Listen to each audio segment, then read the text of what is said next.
100 wheel motor bike. एक गांव में दिनेश नाम का एक लकड़हारा हुआ करता था। दिनेश आए दिन सुबह सुबह उठकर जंगल जाकर लकड़ियां काटता था। घर में उन पेड़ के तनों को आरी से काटकर उन्हें बढ़ाइयों को बेचता था। एक बार दिनेश अपने बेटे चिन्नू और बेटी लल्ली को लेकर एक पिज्जा शॉप को गया। सर्वर पिज्जा लाकर उन्हें दिया।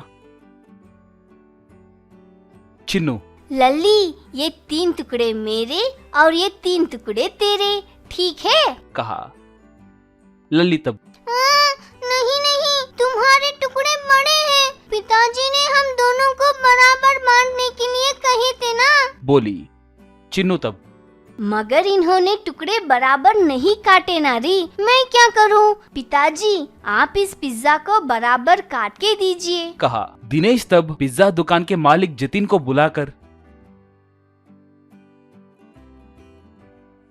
ये क्या सर, आपके लोग एक पिज्जा को भी बराबर काट नहीं पा रहे हैं। हमारे बच्चे कैसे झगड़ रहे हैं। देखो, पहले आपके रसोइयों को पिज्जा बराबर कैसे काटते हैं सीखने कहो सर, कहा। जतिन तब, क्यों रे, लकड़ियां काटने वाले तुम हमारे पिज्जा के बारे में और हमारे चिप्स के क्षमता के बारे में बात करोगे क्या? हम पिज्जा कैसे काट रहे हैं ये जरूरी नहीं है रे, वो स्वादिष्ट है कि नहीं ये जरूरी है, कहा। दिनेश तब, सर गुस्सा मत कीजिए सर, मैंने सच कहा है। स्वाद के साथ साथ व्यंजन का आकार सही होना भी जरूरी है सर। अगर समोसे त्रिकोण आकार में रहे बिना गोल गोल होते तो कोई उन्हें खाएगा क्या? इसलिए पिज्जा को अच्छे से कट करने के लिए बोल रहा हूँ, कहा। जतिन तब, रे तुम जैसे गरीब लोगों को मेरे दुकान के अंदर आने देना ही मेरी बड़ी गलती है रे, पहले यहाँ से निकलो, गेट आउट, कहा। वो चले गए।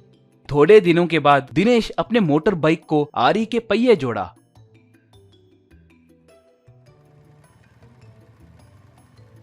उस 100 व्हील मोटर बाइक को देखकर चिन्नू और लल्ली आश्चर्य में पड़ गए। चिन्नू तब, ये क्या है पिताजी? बाइक को आरी के पहिए क्यों लगाए? ये नया फैशन है क्या? कहकर पूछा। दिनेश तब, फैशन नहीं रे, लकड़ी काटकर कमाए सारे पैसे तुम्हारे पढ़ाई के लिए बस नहीं हो रहे हैं ना, इसलिए मैंने इस मल्टीपर्पज बाइक को तैयार किया। मैं इसके ऊपर आप लोगों को हरदम के जैसे ही स्कूल में ड्रॉप करके उसके साथ साथ तरह तरह के कटिंग के काम भी बहुत तेजी से कर सकता हूँ, कहा। ऐसे 100 व्हील मोटर बाइक के ऊपर दिनेश अपने बच्चों को बिठाकर स्कूल ले जाने लगा तो गांव वाले उन्हें हैरान होकर देखने लगे।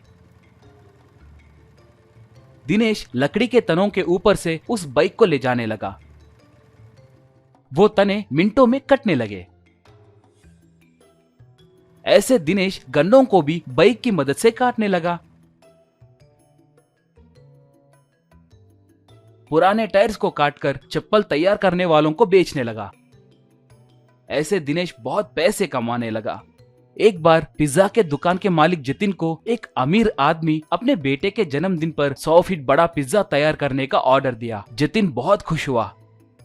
जतिन थोड़े दिनों में ही उस बड़े से पिज्जा को तैयार करवाया। उसका रसोइया तब, सर इतने बड़े पिज्जा को मैं काट नहीं सकता सर, इसे काटने के लिए हमारे चाकू काम नहीं आएंगे सर, कहा। जतिन तब, ये बात इतना लेट क्यों बोल रहे हो रे? 1 घंटे में वो ये पिज्जा लेने आएंगे, अब क्या करे? कहकर पूछा।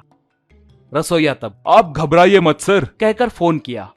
थोड़ी देर में ही दिनेश अपने 100 व्हील बाइक पे वहां पर आया। उसे देखकर जतिन दंग हो गया।